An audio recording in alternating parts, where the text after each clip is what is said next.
रामलाल और उसकी पत्नी एक छोटे से गांव में रहते थे।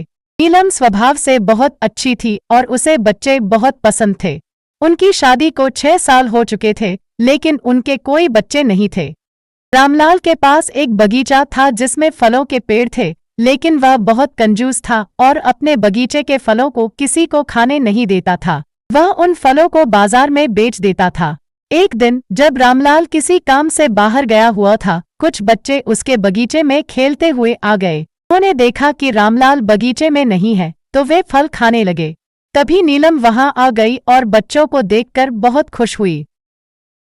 बच्चे डरते हुए बोले, आंटी, हमें माफ कर दीजिए, हमने आपसे पूछे बिना आपके बगीचे से कुछ फल खा लिए हैं। नीलम हंसते हुए बोली, कोई बात नहीं बेटा, फल तो खाने के लिए ही होते हैं, अगर तुम लोगों ने खा लिए तो क्या हो गया। नीलम बच्चों से बात कर ही रही थी कि तभी रामलाल वहां आ गया। उसने बच्चों के हाथ में फल देखकर बहुत गुस्सा किया और चिल्लाते हुए कहा, तुम लोगों की हिम्मत कैसे हुई मेरे बगीचे से फल तोड़ने की। बच्चे डर गए और बोले, अंकल, हमने थोड़े से ही फल खाए हैं। नीलम ने कहा, अरे, आप बच्चों पर क्यों चिल्ला रहे हैं, अगर 2 से 4 फल खा लिए तो क्या हो गया। रामलाल ने नीलम पर चिल्लाते हुए कहा, तुम चुप रहो, ये फल मैंने अपने लिए लगाए हैं, ना कि लोगों को खिलाने के लिए। नीलम डर गई और चुप हो गई और बच्चे भी वहां से डर कर भाग गए। रामलाल के घर के सामने महेश का घर था।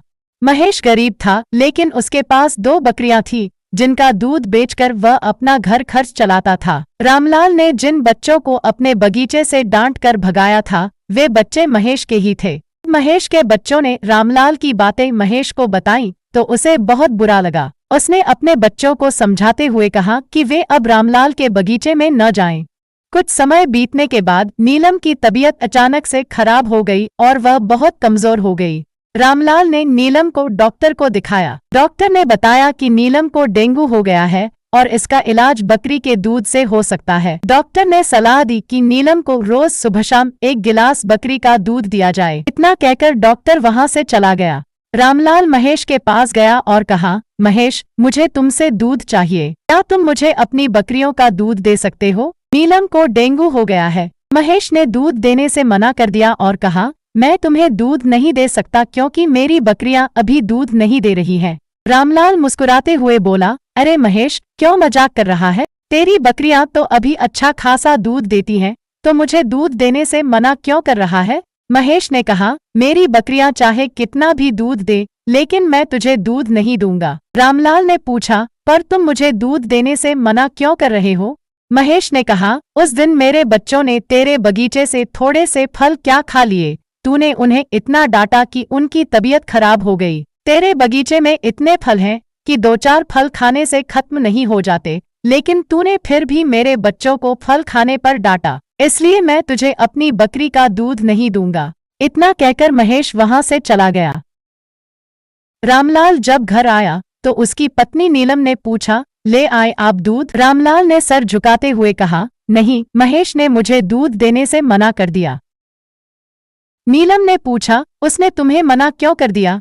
रामलाल ने जवाब दिया, क्योंकि मैंने उसके बच्चों को फल खाने पर डांटा था, इसलिए उसने मुझे दूध देने से मना कर दिया। नीलम ने कहा, देखा, मैंने आपको हमेशा समझाया था कि इतना कंजूसी करना ठीक नहीं है, लेकिन आपने मेरी बात नहीं मानी। आज देख लीजिए, आपकी कंजूसी आपके सामने आ गई। रामलाल को अपनी गलती का एहसास होता है और वह अपनी पत्नी से कहता है, हाँ, तुम सही कह रही हो, मुझे माफ कर दो, मेरी कंजूसी की वजह से तुम्हें दूध नहीं मिला। इतने में महेश उनके घर आता है, एक लोटा में दूध लेकर और कहता है, लो नीलम भाभी, बकरी का दूध। रामलाल महेश से माफी मांगते हुए कहता है, महेश, मुझे माफ कर दे, मैं आज के बाद तेरे बच्चों को या किसी के भी बच्चों को फल खाने से नहीं रोकूंगा। इस तरह रामलाल को अपनी गलती का एहसास होता है और वह माफी मांगता है। महेश भी उसे माफ कर देता है। अगर आपको यह कहानी पसंद आई हो तो कृपया वीडियो को लाइक करें और चैनल को सब्सक्राइब करें।